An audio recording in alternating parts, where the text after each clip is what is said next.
네, 우리 지난주에는 마가의 다락방에서 예수님께서 약속하신 그 성령을 기다리며 기도하던 제자들에게 성령이 강림하심을 함께 보았습니다.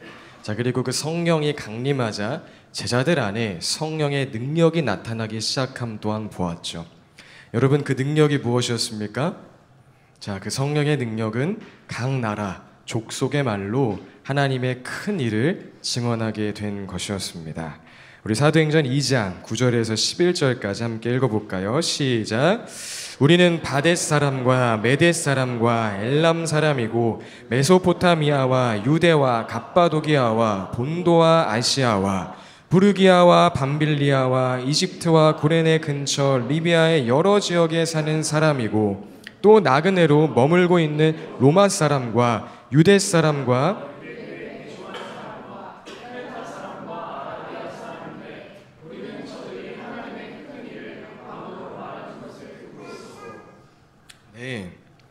예수님이 십자가 지실 때에는 두려워서 도망갔던 제자들이고 예수님이 승천하실 때까지 내가 원하고 내가 바라는 말을 하던 그런 제자들이었는데 성령이 임하자 이들은 그 누구보다 하나님의 큰 일을 담대하게 선포하는 자들이 되었다는 것입니다. 군중이 두려워서 도망쳤던 제자들이었으나 이들에게 성령이 임하자 이제는 유대 명절을 지키러 온 그 수많은 군중 앞에 담대하게 복음을 전파하는 자들이 되었다는 것이죠. 자, 여기까지가 우리가 지난주에 나누었던 장면인데, 사랑하는 여러분, 성령의 충만함을 통하여서 제자들과 같이 우리가 원래 해야 하는 말, 하나님을 찬양하고 하나님을 높이고 하나님을 전하는 그 창조의 말이 우리 사랑하는 공동체 가운데 날로 풍성해지길 예수님의 이름으로 축복드립니다. 자, 그런데 우리 지난주에 나누었던 성령 강림의 사건을 그 당시 몰려있던 군중의 입장에서 좀 생각해 보자면, 자, 아무래도 제자들이 갑자기 건물 밖으로 쏟아져 나오면서 이 나라 말 저 나라 말로 막 말하기 시작한 것이기 때문에 자, 그 모습을 보던 군중들은 꽤나 당황스러웠을 것입니다. 자, 갑자기 이게 무슨 일인가 싶었겠죠. 자, 그래서 이어지는 본문을 보면 성경은 그 모습을 본 군중들이 크게 놀라기도 하고, 아니 저 사람들 단체로 술 마신 거 아니야? 그렇게 조롱하기도 했다고 기록하고 있습니다. 12절 13절 말씀이죠. 함께 읽어보겠습니다. 시작! 사람들은 모두 놀라 어쩔 줄 몰라서 이게 도대체 어찌 된 일이오 하면서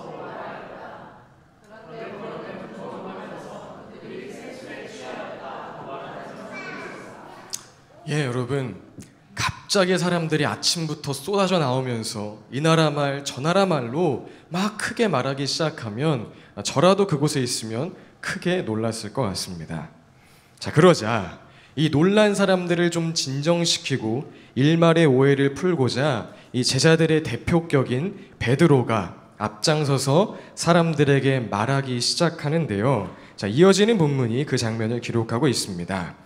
베드로가 11사도와 함께 일어나서 목소리를 높여서 그들에게 엄숙하게 말하였다. 유대 사람들과 모든 예루살렘 주민 여러분, 이것을 아시기 바랍니다. 내 말에 귀를 기울이십시오. 지금은 아침 9시입니다. 그러니 이 사람들은 여러분이 생각하듯이 술에 취한 것이 아닙니다. 이 일은 하나님께서 예언자 요엘을 통하여서 말씀하신 대로 된 것입니다. 오늘 설교를 위하여 베드로를 좀 초청해 봤습니다.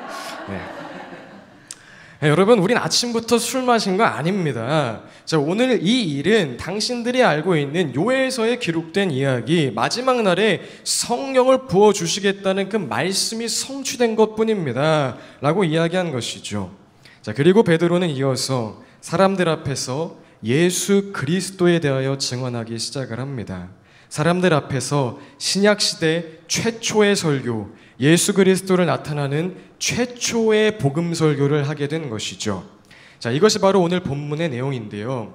오늘 우리는 사도행전 2장 36절 39절까지만 봉독했지만, 자, 이 베드로의 최초의 복음 설교가 사도행전 2장 22절 이하 쭉 기록되어 있는 것입니다. 자, 그렇다면 베드로는 사람들에게 어떤 설교를 했을까요? 최초의 복음 설교, 그 내용은 과연 무엇이었을까요?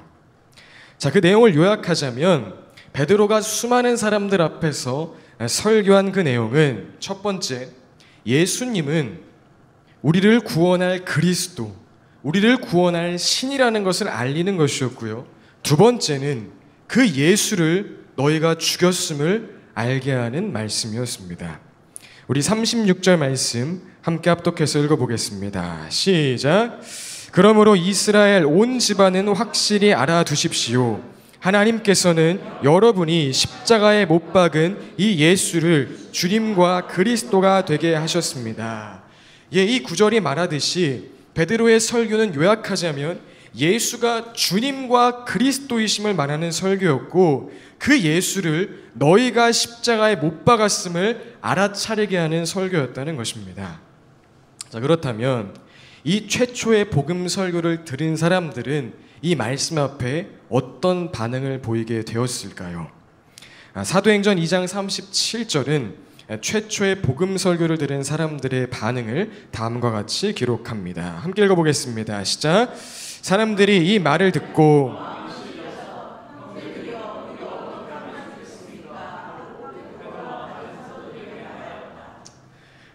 베드로가 성령의 충만함으로 선포한 그 설교를 듣고 사람들은 아니 얼마 전에 그 십자가에서 죽은 예수가 구약이 예언하고 다윗이 말한 우리의 구원자 그리스도란 말입니까? 그럼 우리가 우리의 구원자를 우리의 손으로 십자가에 죽인 겁니까?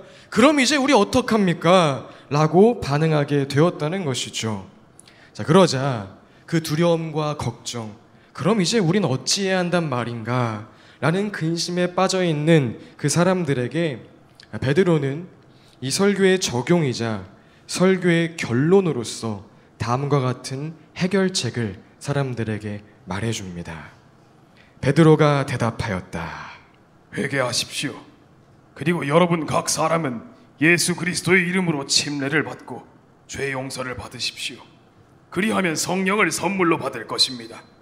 이 약속은 여러분과 여러분의 자녀와 또 멀리 떨어져 있는 모든 사람, 곧 우리 주 하나님께서 부르시는 모든 사람에게 주신 것입니다. 그새 베드로가 좀 나이가 든 것 같긴 하네요. 여러분, 이 베드로의 말을 조금 풀어 설명하자면 베드로는 지금 사람들에게 여러분, 내가 설교를 한 것은 여러분을 정죄하기 위함이 아닙니다. 여러분이 예수 그리스도를 죽였으니 이제 여러분에게 남은 것은 영원한 지옥 형벌뿐이라는 것을 말하려고 하는 것이 아닙니다. 오늘 내가 이 말씀을 전하는 것은 여러분에게 살 길이 있음을 알려주기 위함입니다. 여러분이 예수를 십자가에서 죽였지만 그 십자가는 사실 여러분을 살리기 위한 하나님의 위대한 계획이었음을 말하려고 하는 것입니다. 그러니 여러분, 회개하십시오. 예수님을 무시하고 예수님을 믿지 않았던 그 삶에서 돌이키십시오. 그리고 침례를 받음으로써 예수님을 죽였던 그 죄인인 나는 죽고 이제 예수님과 함께 새로운 생명으로 다시 태어남을 경험하십시오. 그러면 죄 용서를 받고 성령을 선물로 받게 될 것입니다. 새 생명을 얻게 될 것입니다. 라고 말하는 것입니다. 자, 그러자 어떤 일들이 일어났을까요? 우리 41절과 42절 말씀입니다. 함께 읽겠습니다. 시작. 그의 말을 받아들인 사람들은 침례를 받았다.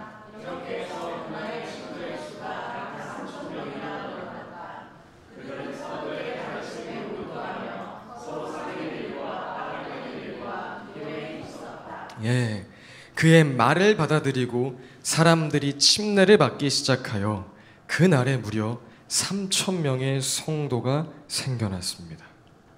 특별히 그냥 썬데이 크리스천, 교회에만 출석하는 자들이 아니라 사도들의 가르침에 몰두하며 서로 사귀는 일과 빵을 떼는 일과 기도에 힘쓰는 진정한 교회, 초대교회가 탄생하게 된 것이죠. 자, 지금까지의 내용, 사도행전 2장의 내용을 잠시 한 번 더 정리하자면, 여러분, 성령을 받은 후 제자들은 각 나라의 말로 하나님의 큰 일을 말하기 시작했고, 이 모습을 본 많은 사람들은 크게 놀라기도 하고 아이들이 지금 술 마신 거 아닌가 라고 조롱하기도 했습니다. 자, 그러자 베드로가 우리 술 취한 거 아닙니다. 요회에서 약속하신 말씀이 성취된 것뿐입니다 라고 말하며 그들의 오해를 풀어주었고 이어서 수많은 사람들 앞에서 최초의 복음 설교를 하게 되었죠. 자, 그 내용이 무엇이었습니까? 앞서 말한 것처럼 그 내용은 예수가 그리스도라는 것을 알게 하는 것이었고 또 그 예수를 너희가 죽였다는 것을 알게 하는 것이었습니다. 자, 그러자 사람들은 그 말씀에 마음이 찔려 그럼 이제 어쩌면 좋겠습니까? 라고 묻기 시작하였고 자, 이에 베드로는 설교의 결론으로서 회개하고 침례를 받으십시오. 그리하면 죄 사함을 받고 성령을 선물로 받을 것입니다. 새 생명을 얻을 것입니다. 라고 말하였고 자, 그러자 3,000명의 사람들이 회개하고 침례를 받음으로 초대교회가 세워지는 놀라운 역사가 일어나게 되었다는 것입니다.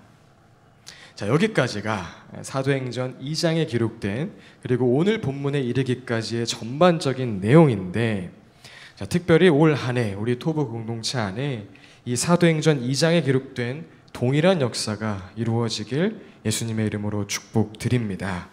선포되는 모든 말씀 앞에 나는 어찌할꼬 말하게 되는 그 성령이 주시는 찔림을 느끼고 그 찔림을 느낄 때 찔림에서 멈추는 것이 아니라 회개하고 침례를 받아 진정 주님과 연합하여 죄 용서함을 받고 성령의 충만함을 받는 자리까지 나아가는 그런 우리 토부 공동체의 한 해 될 수 있길 다시 한번 축복드립니다. 자, 그리고 특별히 오늘 이 시간 자, 이후의 말씀은 앞서 설명한 이 베드로의 최초의 복음 설교 그 형식을 그대로 따라서 현대에 적용 가능한 언어로 바꿔서 다시 한번 전할 예정인데요. 자, 오늘 이제 말씀이 선포되는 과정 가운데에도 오늘 이 시간에도 선포되는 말씀 앞에 사도행전 2장의 기록처럼 마음의 찔림의 역사가 그리고 동시에 회개의 역사가 또 동시에 성령으로 거듭남의 역사가 이 시간 이루어지길 간절히 바랍니다. 자, 그럼 지금부터 2025년도 버전 베드로의 오순절 설교를 시작하도록 하겠습니다. 자, 저는 베드로, 여러분은 예수님을 믿지 않는 군중이라고 이입하여 설교를 따라오시면 좋을 것 같습니다. 자, 먼저 여러분, 예수님은 그리스도이십니다. 예수님은 우리를 구원하러 이 땅에 오신 살아계신 신이십니다. 여러분 믿으십니까? 여러분 아멘하면 안 되죠? 네. 여러분은 지금 예수님을 안 믿는 상태예요. 네. 자, 그럼 안 믿는다고 가정하고 가보겠습니다. 자, 과거에는 예수님을 어떤 허구의 인물, 이 세상에 존재하지 않았던 가상의 인물로 보는 사람들이 많았지만 지금은 대다수의 사람들이 넌 크리스천, 심지어 무신론자라 할지라도 2000년 전 이 예수라는 인물이 이 땅에 존재했음은 모두가 인정을 합니다. 자, 왜냐하면 성경 이외에도 예수가 실존 인물이었음을 말하는 고대 문서가 여럿 있기 때문이죠. 자, 대표적으로 로마의 역사학자 타키투스는 AD 14년부터 네로 황제가 사망하는 68년까지 55년간의 로마 역사를 기록한 연대기라는 책에서 다음과 같이 기록했음을 확인할 수가 있는데요. 우리 함께 읽어볼까요? 시작. 자, 그런데 네로는 이 소문을 잠재우기 위해 누명을 씌워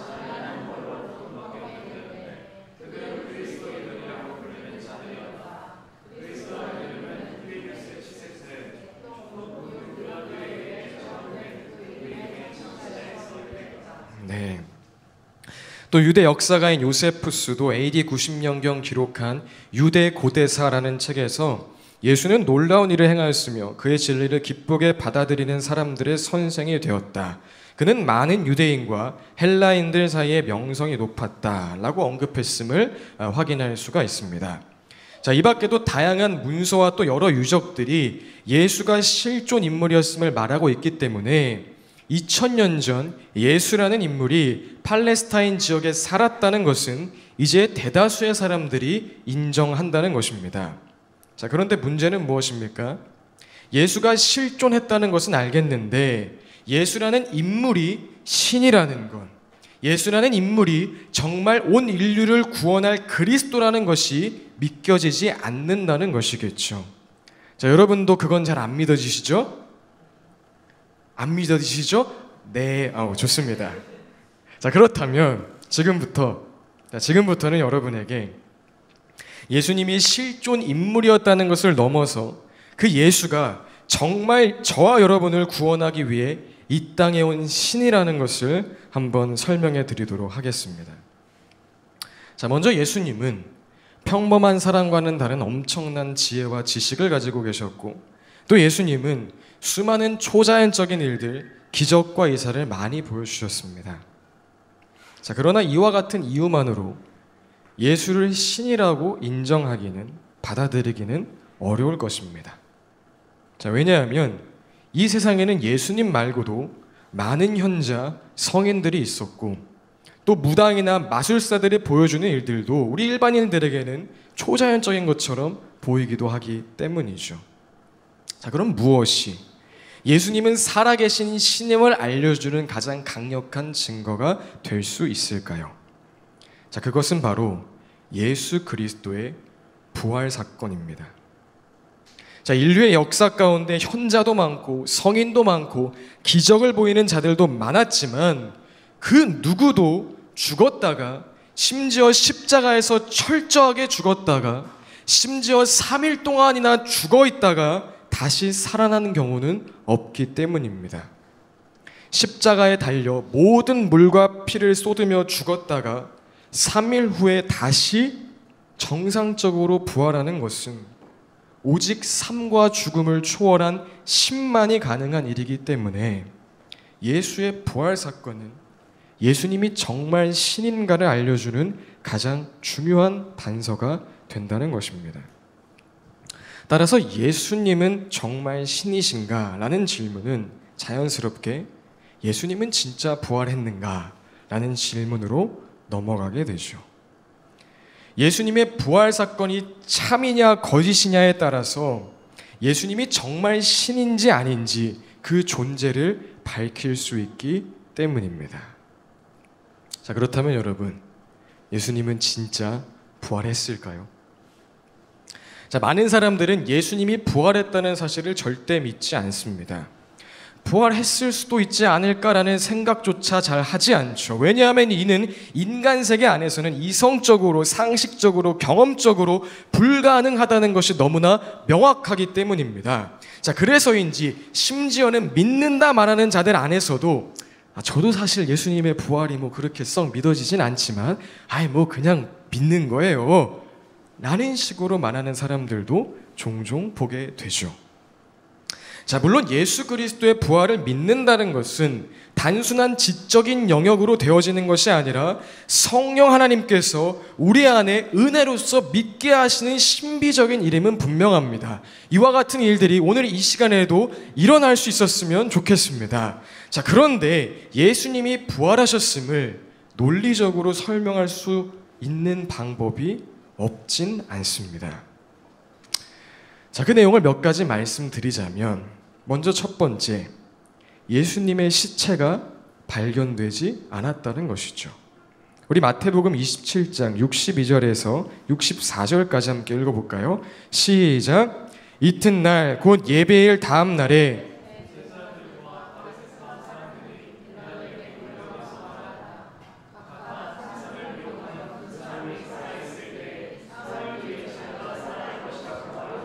우리가 기억하고 있습니다. 그러니 사흘째 되는 날까지는 무덤을 단단히 지키라고 명령해 주십시오. 혹시 그의 제자들이 와서 시체를 훔쳐가고서는 백성에게는 그가 죽은 사람들 가운데서 살아났다 하고 말할지도 모릅니다.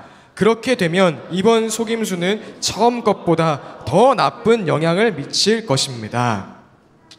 네, 여러분, 앞서 읽은 마태복음 27장을 보면 바리새인과 제사장이 그 지역을 다스리던 빌라도 총독에게 제자들이 예수님의 시체를 훔쳐간 뒤에 예수님이 부활했다고 거짓말을 할 수 있으니 무덤을 잘 지킬 수 있도록 경비병을 요청했음을 우리가 볼 수 있습니다.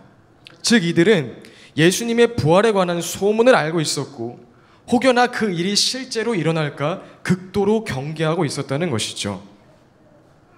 자, 따라서 다른 성경의 기록에 따라 무덤 속 예수님의 시체가 사라졌을 때 경비병들은 잠들고 돌문은 옮겨지고 예수님은 부활하여 그 시체가 사라졌을 때 그 누구보다 유대 기득권자들은 모든 수단과 방법을 동원하여 그 제자들이 감춰둔 예수의 시체를 찾고자 했을 것입니다. 자, 그런데 찾았나요? 못 찾았나요? 찾질 못했죠.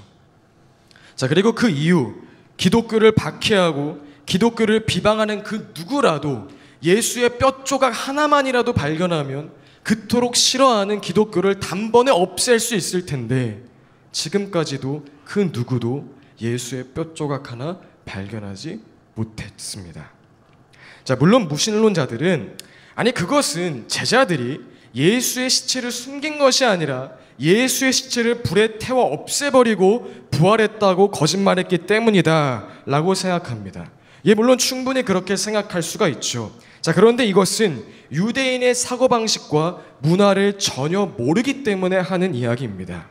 자, 왜냐하면 유대인들은 육체를 하나님으로부터 온 선물로 보기에 이 화장을 법으로 금지하고 있고 더구나 제자들만큼은 예수님을 단순한 랍비, 위대한 선생을 넘어 어느 정도 그리스도라고 인정하고 있었기 때문에 그 예수의 시체를 태운다는 것은 말도 안 되는 것이죠. 또 제자들이 예수님이 부활했다고 증언한 일이 거짓말일 수 없는 또 다른 중요한 이유는 자고로 거짓말이라는 것은 나의 불리함을 감추거나 나를 지키거나 어떠한 이익을 얻고자 하는 것인데 이들 모두 이 사실로 인해 죽임을 당하게 되었기 때문입니다. 고린도전서 15장 6절 말씀에 기록된 것처럼 예수님의 부활과 승천을 목격한 자들은 한두 명이 아니라 수백 명에 달했는데 예수님의 부활과 승천을 목격한 자들 중 대다수가 부활하신 예수님을 전하다가 순교했다는 것이죠. 자, 극심한 고문 가운데 자신의 생명을 지키고자 거짓말을 할 수 있을지 몰라도 반대로 자기의 목숨을 버리기 위한 거짓말은 할 수가 없는 것입니다. 그리고 특히나 한 명이면 몰라도 수백 명, 역사상 수천 명, 수만 명, 수십만 명이 자신의 목숨을 포기하는 거짓을 말할 수는 없다는 것입니다. 자, 이를 재미있게 풀어놓은 약간 풍자한 영상이 있어서 한번 가지고 와봤는데요. 우리 함께 짧은 영상 시청하도록 하겠습니다. Are we all here? I need 100% participation for this to work. Yeah, everyone's here. All 12. 11. 11 of us. What's the plan? Well, as you know, Jesus is dead. But stick with me, okay? Stick with me. I have a plan. We are going to steal his body. Okay, I'm tracking with you. What's next? And then we're going to tell the whole world that he rose from the dead. Oh, you know I'm in. I love it already. All right, classic. Then what? And then we're all going to get brutally murdered. Wait. Come again. Could you go over that last part real quick? So what? We get murdered. What's the problem? I like it. I like it. I mean, don't get me wrong, Pete. I love me a good hoax as much as the next guy, right? What's in it for us?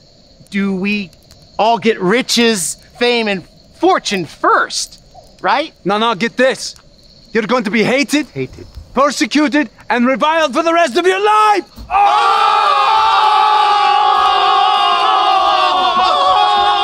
Okay, guys. Okay, fellas.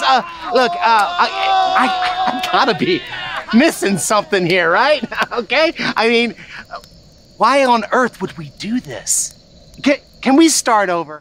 재미있게 또 역설적으로 풀어놓은 영상인데, 자, 모욕을 당하고 박해를 받고 온갖 비난을 받고 고문을 당하고 죽임을 당하기 위해 거짓말할 이유가 없다는 것입니다. 그것도 한두 명도 아닌 수십 명, 수천 명, 수십만 명의 사람이 죽기를 위한 거짓말을 할 수는 없다는 것이죠. 아니, 할 필요가 없는 것이죠. 자, 그리고 무엇보다 예수님이 부활하셨다는 확실한 증거는 지금까지도 부활하신 예수 그리스도를 만나는 자들이 넘쳐난다는 것입니다. 예수를 박해하다가 다메섹 도상에서 예수님의 음성을 듣고 복음을 전파하는 자가 된 사도 바울을 시작으로 몇 명을 더 소개하자면, 노예 무역상이던 존 뉴턴은 예수님을 만나자 Amazing Grace라는 찬양을 작사한 목회자가 되었고, 무신론자였던 C.S. 루이스는 예수님을 만나자 최고의 기독교 변증가이자 나니아 연대기, 순전한 기독교 등을 집필한 기독교 작가가 되었고, 교회에 다니던 아내를 구출해야겠다는 마음으로 이 성경이 거짓임을 밝히겠다고 연구하던 당시 시카고 트리뷴의 기자였던 리 스트로벨은 예수님을 만나자 도리어 예수는 역사다라는 책을 출간하게 되었고, 비슷한 케이스로 MBC 소속 기자였던 조정민 기자는 한 교회가 이단임을, 사기 집단임을 밝혀내기 위한 잠입 수사를 하다가 예수님을 만나 현재는 베이직 교회를 담임하는 담임 목사님이 되었죠. 또 토론토 대학의 심리학 교수이자 12가지 인생의 법칙이라는 베스트셀러를 출간한 조던 피터슨 교수는 최근 예수님을 인격적으로 만났음을 시인하게 되었고, 또 최근 한국의 김미경 강사, 김미경 대표도 예수님을 인정하게 되었음을 한 유튜브 방송에서 고백했습니다. 김미경 대표가 한 이야기 중 감동이 된 내용이 있어서 가지고 와봤는데요. 우리 함께 읽어볼까요? 시작. 하나님이 나에게 옷을 입히셨습니다. 너 내 딸이야. 내가 준 옷 입고 이제 열심히 막 살지 말고 열심히 잘 살아. 막 사는 거랑 잘 사는 거랑 달라. 내 밖에 있으면 막 산다. 내 안에 있으면 잘 산다. 2000년 전 예수님이 부활하신 후 위에 소개한 인물 이외에도 다 셀 수 없을 정도로 수많은 사람들이 예수 그리스도를 만나 삶의 목적이 생기고 삶의 의미를 발견하고 삶의 방향이 바뀌고 진정한 만족과 행복을 말하게 되었다는 것입니다. 그리고 이것이 예수님이 부활하셨다는 가장 강력한 증거라는 것이죠. 따라서 이와 같은 이유로 우리는 예수님은 부활하셨습니다 라고 증언할 수 있고, 이에 따라 예수님은 이 땅에 존재했던 그냥 한 명의 사람이 아니라 참 신이시다, 우리를 구원할 그리스도시다 라고 말할 수 있게 되는 것입니다. 사랑하는 여러분, 예수님은 그리스도이십니다. 자, 이제 설득이 좀 되신 무신론자들이라면 아멘을 좀 크게 해도 괜찮습니다. 예수님은 우리를 구원할 참 신이십니다. 네, 아멘. 자, 그런데 다음으로 그 예수 그리스도, 참 신이신 예수를 여러분이 죽였다는 것입니다. 저와 여러분이 예수를 십자가에 못 박은 장본인이라는 것입니다. 자, 이 이야기를 하면, 아니 저는 예수를 본 적도 없는데 왜 내가 예수를 못 박았다고 말하는 겁니까? 예수님을 죽인 것은 당시 예수님을 십자가에 못 박으라 외친 자들, 율법사와 바리새인들이지 저는 아닙니다 라고 생각할지도 모르겠습니다. 자, 그런데 여러분, 과연 그럴까요? 자, 만약 예수님이 십자가에서 죽으신 직접적인 이유가 예수를 십자가에 못 박으라고 외친 군중의 외침 때문에, 혹은 사형 선고를 내린 기득권자 때문이었다면, 자, 우리는 나는 예수의 죽음과 관계가 없습니다 라고 말할 수도 있을 것입니다. 자, 그런데 중요한 것은 예수님이 십자가에서 죽으신 것은 그 당시를 살았던 그들의 어떠한 행위 때문이 아니라는 것이죠. 자, 왜냐하면 그들에게는 예수님을 십자가에서 죽일 수 있는 명분, 합당한 이유가 없었고, 또 앞서 나눈 것처럼 예수님은 그 모든 사람들을 잠재울 수 있는 충분한 능력을 가지고 있는 신이었기 때문입니다. 자, 베드로가 겟세마네 동산에서 예수님을 잡으러 온 자들을 물리치기 위해 칼을 빼어들었을 때 예수님은 그 칼을 집어넣어라 말씀하시며 다음과 같이 이야기하시죠. 마태복음 26장 52절 53절입니다. 함께 읽겠습니다. 시작.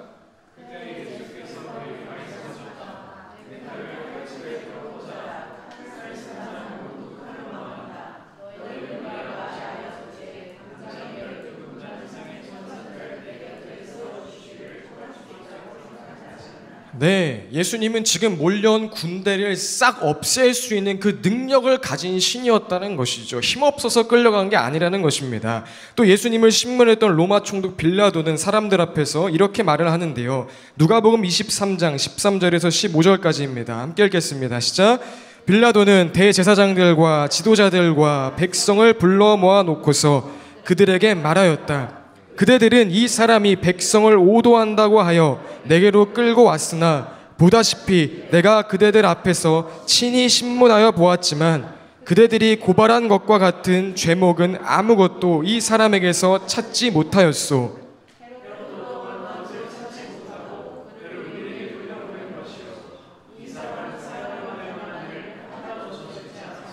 네, 여러분, 예수님은 죽어야 할 어떠한 이유가 있어서 십자가에 달리거나 혹 예수를 죽이고자 하는 사람들의 힘 때문에 그 힘에 이끌려 죽은 것이 아니라는 것입니다.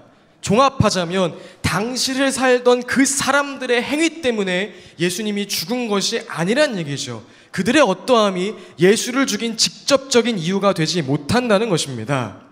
따라서 우리는 예수는 그때 그 사람이 죽였지 난 관계없어요 라고 말할 수가 없다는 것이죠. 자, 그럼 도대체 예수님은 왜 죽으셨을까요? 당대의 사람뿐 아니라 모든 인류의 죄, 바로 저와 여러분의 죄 때문에 죽으셨습니다. 내가 죽더라도 내 자식은 살려야 한다는 그 부모의 마음처럼 우리의 죄가 예수님으로 하여금 자발적으로 십자가 죽음을 택하게 만들었다는 것입니다. 이사야 53장 5절 상반절 말씀입니다. 함께 읽겠습니다. 시작. 그러나 그가 찔린 것은 우리의 허물 때문이고 그가 상처를 받은 것은 우리의 악함 때문이다. 베드로전서 2장 24절입니다. 시작. 그는 우리 죄를 자기의 몸에 몸소 지시고서 나무에 달리셨습니다. 요한일서 2장 2절입니다. 시작. 그는 우리 죄를 위한 화목제물이시니 우리 죄만 위한 것이 아니라 온 세상을 위한 것입니다. 자, 그렇다면 여러분, 예수님을 죽게 한 그 우리의 죄는 무엇일까요? 자, 물론 여러 가지 자범죄, 미워하고 시기하고 질투하고 사기치고 이런 자범죄도 있겠지만 성경에 말하는 근본적인 죄는 예수를 믿지 않음입니다. 요한복음 16절 9절입니다. 죄에 대하여 깨우친다고 함은 세상 사람들이 나를 믿지 않기 때문이요. 개역개정은 이렇게 기록하죠. 죄에 대하여라 함은 그들이 나를 믿지 않음이요. 예수를 십자가에 못 박은 우리의 죄는 예수를 믿지 않은 것입니다. 당시 유대인들이 예수를 그리스도로 믿지 않고 인정하지 않아 예수를 십자가에 죽인 것처럼 돈을 삶의 행복과 만족을 주는 구원자로 믿지 예수를 구원자로 믿지 않는 것, 자녀를 구원자로 믿지 예수를 구원자로 믿지 않는 것, 명예를 구원자로 믿지 예수를 구원자로 믿지 않는 것, 감정과 철학, 내 어떠한 자존심을 구원자로 믿지 예수를 구원자로 믿지 않는 것, 그 모든 것이 예수를 죽게 한 죄라는 것입니다. 자, 그래서 특별히 성경에서 죄는 하마르티아라는 헬라어 원어를 사용하는데 이는 화살이 관역을 빗나갔을 때 사용하는 단어입니다.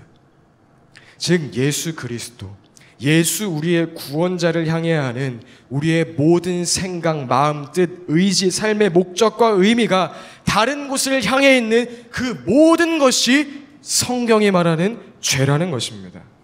그리고 예수님은 바로 그 죄로 인해 십자가에서 죽으셨다는 것이죠.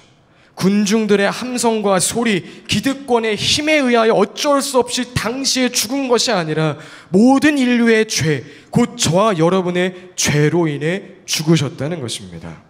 따라서 저와 여러분이 바로 부인할 수 없는, 피할 수 없는 성경이 말하는 예수를 십자가에 못 박은 주범이 되는 것이죠.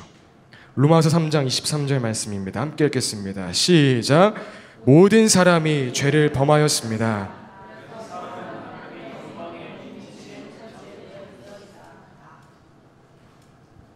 네, 여러분 정리하자면 참 신이신 예수 그리스도가 우리에게 찾아오셨지만 우리는 지금도 예수를 우리의 구원자로 인정하지 않는 죄를 범하고 있으며 예수님은 그 죄로 인하여 십자가에 죽으셨다는 것입니다.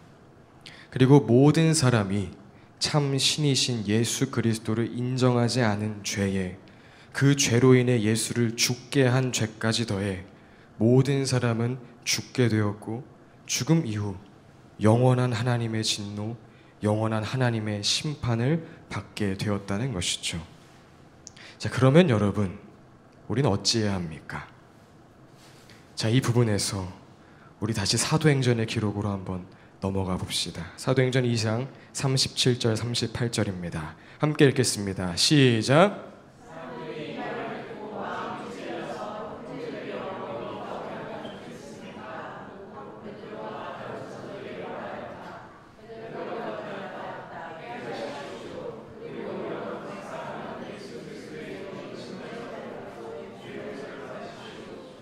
그리하면 성령을 선물로 받을 것입니다. 여러분, 예수가 참신 그리스도라는 것과 우리가 그 예수를 죽였다는 말씀을 들으며 마음에 찔림이 생겼다면 이제는 먼저 회개하면 됩니다. 자, 회개란 무엇입니까? 회개란 단순한 뉘우침이 아니라 메타노이아, 돌이키는 것입니다. 돌아서는 것입니다. 예수님을 믿지 않고 예수님을 인정하지 않고 예수님이 아닌 다른 것들을 내 인생의 구원자로 삼고 살았던 그 자리에서 이제 돌아서서 나 이제 예수를 나의 구원자로 바라봅니다. 예수를 믿습니다. 라고 돌아서는 것이 진정한 회개라는 것입니다. 죄 용서를 받고 영원한 심판을 피하기 위해서는 먼저 이 회개의 고백이 우리의 삶 가운데 있어야 한다는 것이죠. 그리고 다음으로 침례, 밥티조, 웹타이즈를 받아야 합니다. 여러분, 침례라는 것이 무엇입니까?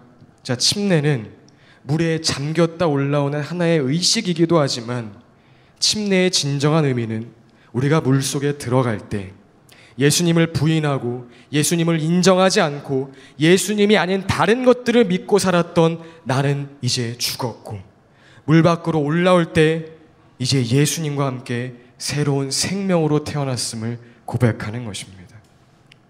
죄인인 나, 예수를 죽인 나는 죽었습니다.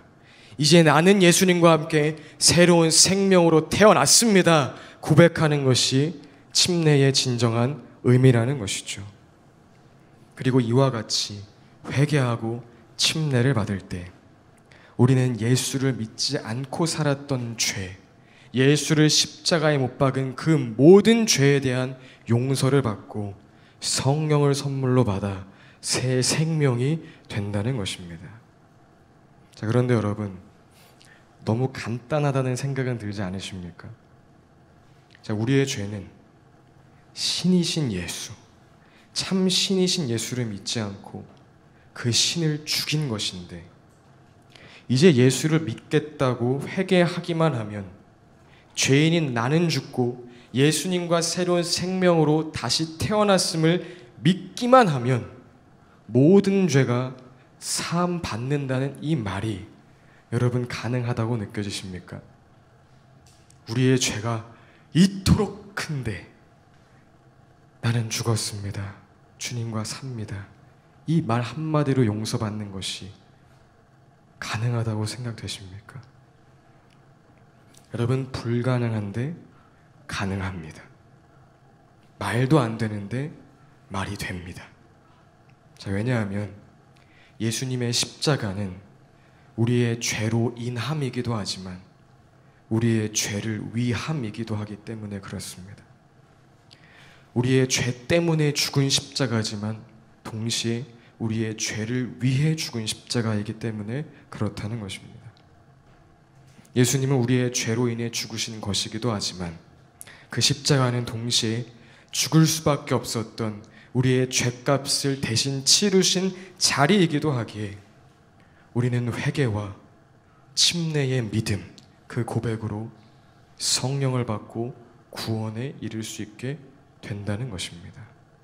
자, 그래서 앞서 읽었던 예수님의 십자가를 말하는 모든 성경 구절은 우리의 죄 때문에 예수님이 죽었음만을 말하는 것이 아니라 그 십자가가 이룬 일이 무엇이었는지까지 함께 말하고 있는 것을 우리는 성경 속에서 발견하게 되죠.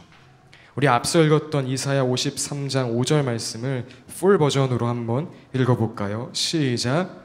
그러나 그가 찔린 것은 우리의 허물 때문이고 그가 상처를 받은 것은 우리의 악함 때문이다.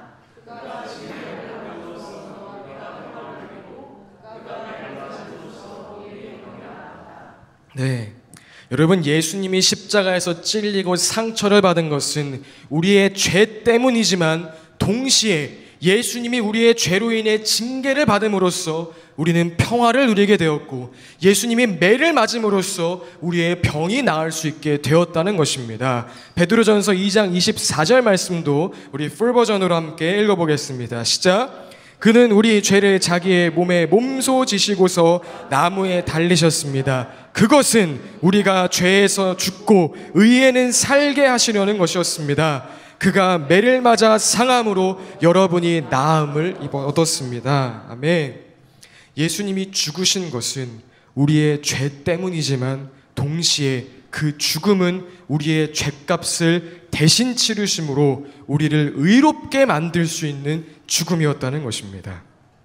따라서 우리는 회개하기만 하면 이제 예수를 믿지 않고 다른 구원을 바라보았던 나는 죽었고 이제 예수님과 함께 새로운 생명으로 삽니다.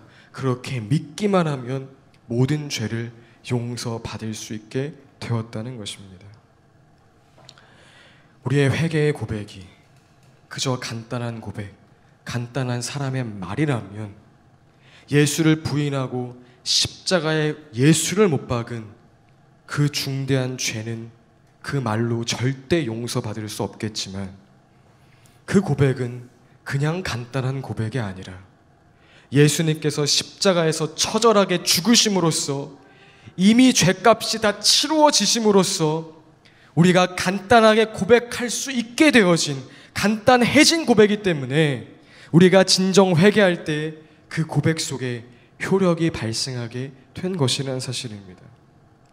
나는 죽고 예수로 산다는 그 말이 그저 단순한 선포라면 그 말에는 예수를 죽인 죄를 용서함 받을 수 있는 어떠한 능력도 없겠지만 그 단순한 믿음의 선포 또한 그냥 단순한 선포가 아니라 예수님이 십자가에서 죽으심으로써 그 대가로 단순해진 선포이기 때문에 우리가 진정 그 사실을 믿고 믿음으로 고백할 때 그 침례의 믿음은 모든 죄를 사함받고 성령을 선물로 받는 자리로 우리를 인도할 수 있는 위대한 고백이 된 것이란 사실입니다. 자, 말씀을 정리합니다.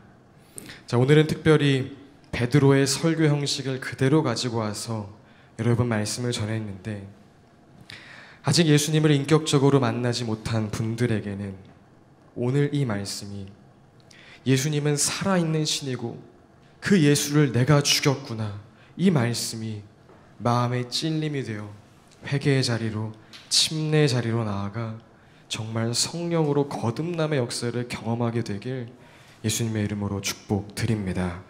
그리고 예수님을 믿는다고 고백하는 분들도 올 한 해 선포되는 모든 말씀 앞에 성령의 조명하심으로 주님 나 어찌합니까? 고백하게 될 때 회개함으로 성령의 충만함을 날로 더 풍성하게 경험하게 되는 그런 사랑하는 교회 공동체 되길 바랍니다.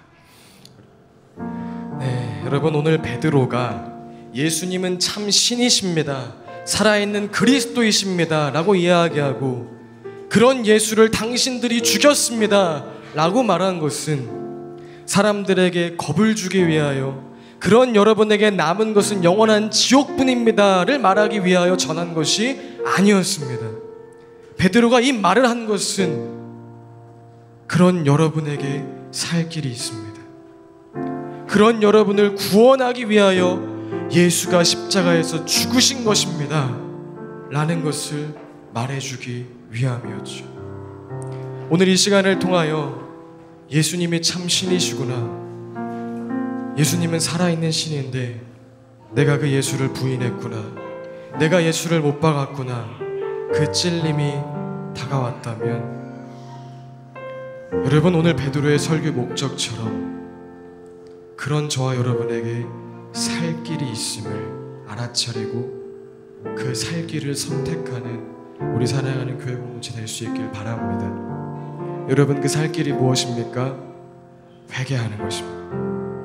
회개하는 것입니다. 돌이키는 것입니다. 우리가 함께 고백한 것처럼 다시 예수를 바라보는 것입니다. 그동안은 세상의 물질과 명예와 내 자녀, 내 가족, 내 자존심, 그것을 구원으로 여기고 살았다면 주님, 이제는 예수 당신이 나의 구원자임을 인정합니다. 그것이 여러분 회개입니다. 그 회개가 있을 때 이미 예수께서 십자가에서 다 이루신, 우리의 죄값을 다 치르신 그 예수 생명이 진정 우리의 생명 되는 것입니다. 여러분, 그런데 회개는 때로는 두렵습니다. 오늘 말씀 중에 잠시 나누었던 조던 피터슨 교수님도 한 유튜브 영상에서 예수가 느껴지긴 하는데 그 예수를 인정하기가 두렵습니다 라고 말하더라고요. 왜냐하면 예수를 인정한다는 것은 어쩌면 내가 그동안 가지고 있었던 생각, 가치, 세계관, 문화를 내려놔야 하는 일이기 때문입니다. 그러나 여러분, 그 작은 두려움을 넘어서 오늘 이 시간 우리가 회개함으로 주님을 선택한다면 이미 십자가에서 우리의 모든 죄값을 지불하신 그 하나없는 예수 그리스도의 은혜를 경험하게 될 것입니다. 그 조그만 두려움과는 비교할 수도 없이 큰 예수 그리스도의 기쁨을, 참된 삶의 만족을 발견하게 될 것입니다. 그러니 오늘 이 말씀을 통해 우리 마음 가운데 찔림이 왔다면 여러분, 회개함으로 놀라운 구원의 기쁨을 누리는 사랑하는 교회 공동체 되길 예수님의 이름으로 축복드립니다. 그리고 혹 여러분, 이미 난 구원받았다 여길지라도 사단은 계속 속삭일 거거든요. 너 그거 고쳐지지 않으면 예수님께 쓰임 못 받아. 너 그거 해결되지 않으면 하나님 앞에 설 수 없어. 아니요, 여러분, 예수님 십자가에서 다 이루셨어요. 십자가를 작게 여기지 마세요. 그 죄 다 처리하셨어요. 그러니 우리가 할 것은 나의 성향을 고치고 성품을 고치고 습관을 바꾸기 위해 노력하는 것이 아니라 오늘도 회개하는 것입니다. 그것이 우리가 붙잡을 것입니다. 그러니 이미 구원받은 자들도 주여, 내가 날마다 회개함으로 인하여 내 안에 역사하시는 성령의 능력을 경험하기 원합니다. 내 안에 일하시는 주님을 경험하기 원합니다. 우리 그 고백 가지고 함께 이 시간 기도하며 나아가도록 하겠습니다. 오늘 베드로의 최초의 복음 설교가 무려 3,000명의 영혼이 죄에서 사함받고 성령을 받아 교회가 되는 놀라운 역사를 일으켰습니다. 여러분, 아직 이 땅에는 최초의 복음 설교를 듣지 못한, 그 사람에게 있어 최초의 복음 설교를 듣지 못한 자들이 너무나 많습니다. 우리가 구원받은 인생이라면 이제는 우리가 베드로의 역할이 되어 누군가에게 그 인생 최초의 복음 설교를 전해 주어야 합니다. 여러분, 베드로는요, 당시 종교 지도자도 아니었고요, 사람들이 뛰쳐나가서 복음을 전한 자리는 오늘 우리가 모인 것처럼 교회도 아니었습니다. 그들은 마갈 다락방에서 모여있다가 성령을 받자 지금으로 말하면 이제 교회 밖으로 나아가 각자의 삶의 자리에서, 각자의 회사에서, 가정에서, 직장에서 최초의 복음 설교를 전파하기 시작한 것입니다. 그 사명이 저와 여러분에게 있는 줄로 믿습니다. 그래서 이 시간 한 번 더 기도할 때에는 예수님, 내가 이제 그 복음을 받은 자로서 아직도 예수의 복음을 듣지 못한 자들에게 최초의 복음 설교를 증언하는 자가 되게 하여 주시옵소서. 성령으로 나를 사용하여 주시옵소서. 우리 한 번 더 기도하도록 하겠습니다. 주님 감사드립니다. 오늘 우리가 이해할 수 있는 말로 베드로의 최초의 복음 설교를 함께 나누게 하심에 감사드립니다. 주님, 예수님은 살아계신 하나님이십니다. 예수님은 그리스도 우리의 구원자이십니다. 자, 그런데 그 예수를 우리가 죽였습니다. 주님, 그러나 이것을 알게 하시는 것은 우리를 낭망하고 좌절시키고자 함이 아니라 그런 우리에게 살 길이 있음을 알려주시기 위함이었습니다. 그 살 길은 회개하고 침례를 받아 우리의 모든 죄를 대신 감당하신 예수 십자가의 능력을 우리의 것으로 취하는 것입니다.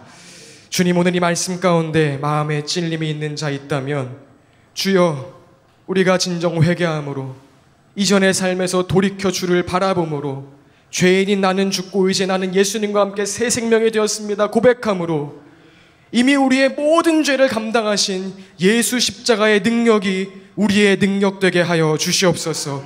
우리를 구원케 하는 능력, 성령으로 충만케 하는 능력 되게 하여 주시옵소서. 그래서 이제는 우리가 베드로처럼 아직 최초의 복음 설교를 듣지 못한 자들에게 최초의 복음 설교를 전달하는 자들 되게 하여 주시옵소서. 그렇게 행하실 주님을 기대하며 감사드리며 예수님의 이름으로 기도합니다. 아멘.